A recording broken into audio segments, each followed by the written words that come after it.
Hi everyone. So in this video I'd like to take bits and pieces of all of the harmonic and rhythmic information that I've discussed thus far and try to take bits and pieces of them and try to put them together to make phrases over a B-flat blues. So I'm just gonna just improvise in the moment right now and try to come up with an improvised chorus, one full chorus of 12-bar blues. So let's say I want to start off with a half-step rule. So I could start with something like this. I'll start on the third of B flat 7 and I'll do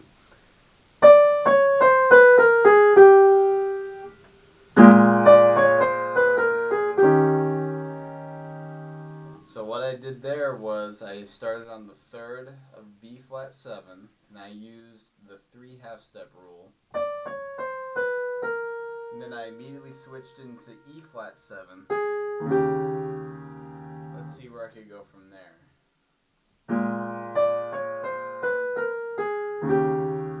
Let's say I go.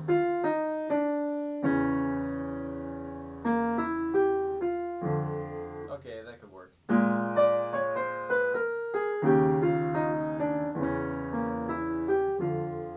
So what I did there was, after I went into the third of E flat 7, I used 1 half step, and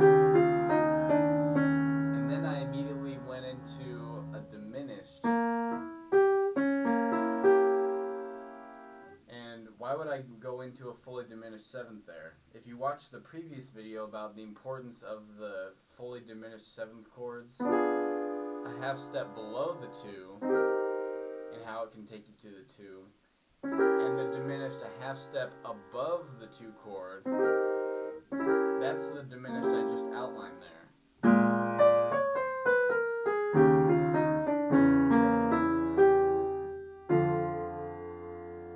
So that could be my first phrase. So I'll play it in time. 1, 2, 3, 4.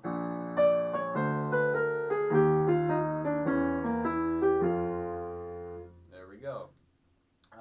So I've still got one more B flat 7 to outline at this point in the blues. So let's say I want to use an arpeggio.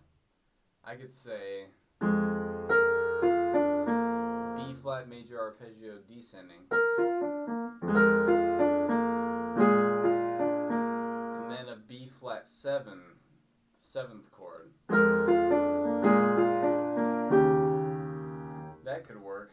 So I'm gonna say going into that 5th bar of the blues where you're on E flat 7. So I'll start from the beginning of the form and I'll play what I came up with. 1, 2, 3, 4.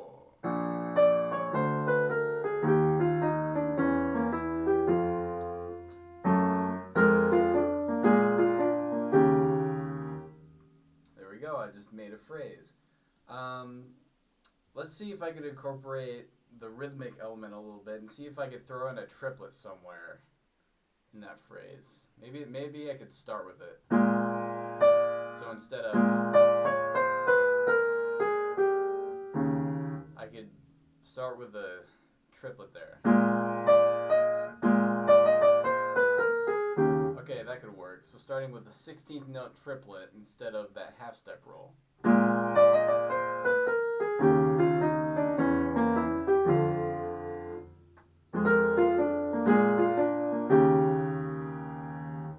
Okay, let's see what other elements I can incorporate. Let's say I want to use a pivot right when I resolve to that G going into the E flat 7 on that 5th bar. I could run up that 7th chord, but let's say for the sake of including different elements here, let's say I pivot on that. So instead of this, the 7th chord built on the 3rd of the E flat dominant 7 scale, I pivot on it. That would sound nice.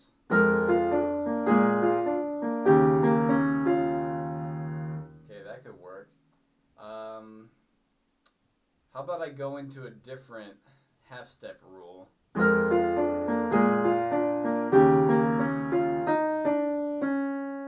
Okay, so here's what I'll do. After I pivot, I'll do one half step, landing on the 7th of E flat 7, and then I'll run up or arpeggiate that 7th chord built on the 7th of the E flat dominant 7th scale. So I'll say this.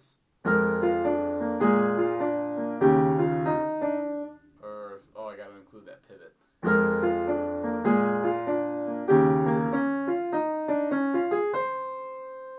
Okay, that could work. And I played it as a triplet to add more rhythmic variety here.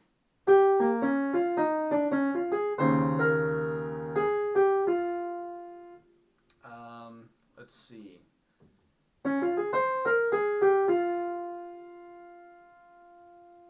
I could do one of the, if you watched one of the previous videos, one of the Barry Harris 5-4-3-2 phrases. So I could say,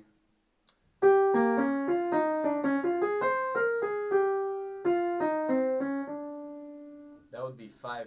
5-4. So then my phrase would be,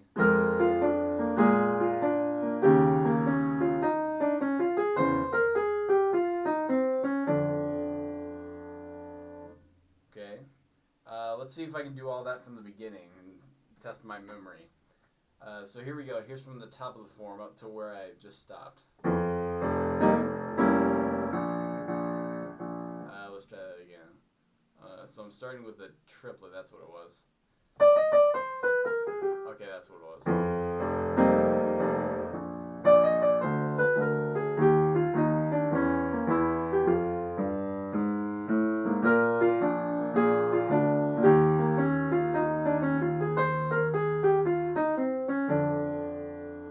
There we go. So a little shaky there, trying to figure out what I came up with before, but here I am in the moment, just trying to figure out small things that I can put together in order to improvise over a form.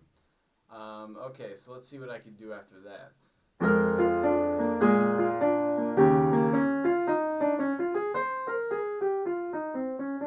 You know, now that I think about it, I could throw in another triplet in there. I could say,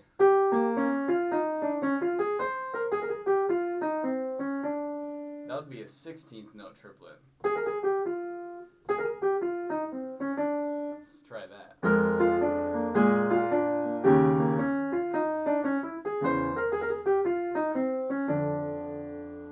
There you go. So that's including a 16th note triplet. Okay, so I'm going to leave a little bit of space here. So I'll say, and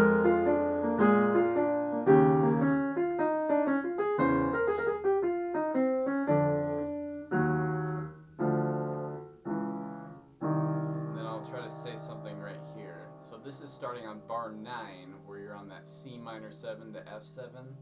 And I think what I'll do here is I'll incorporate, if you watch the basics on the dominant 7th video that I posted a while ago, I'll play, or I'll outline rather, the chord built on the 7th of F7,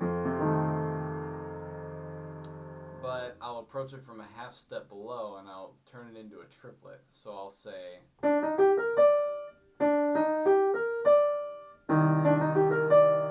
and then I'll run into a half step rule.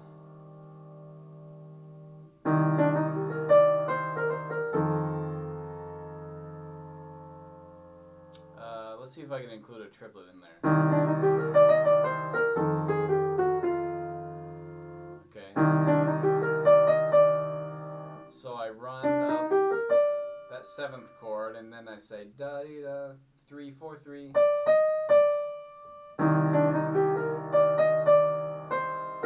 And then go into a half step rule for F7.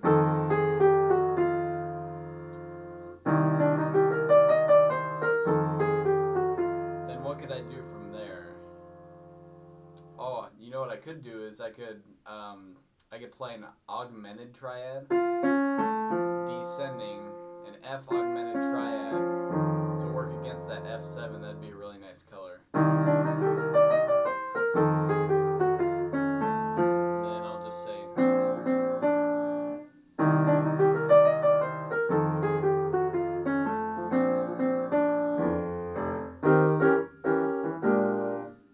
go. That was a whole chorus of blues.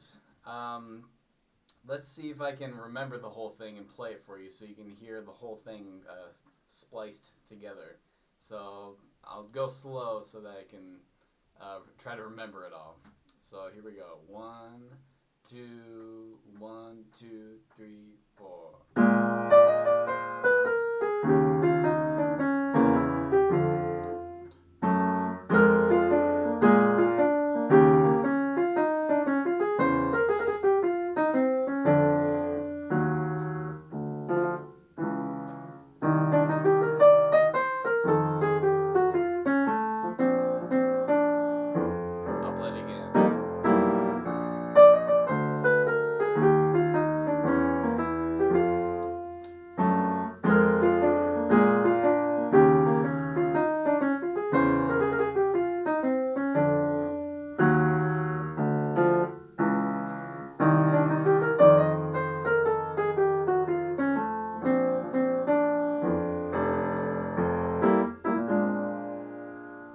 So there you go. I might have accidentally changed a small rhythm in here, but you get the idea.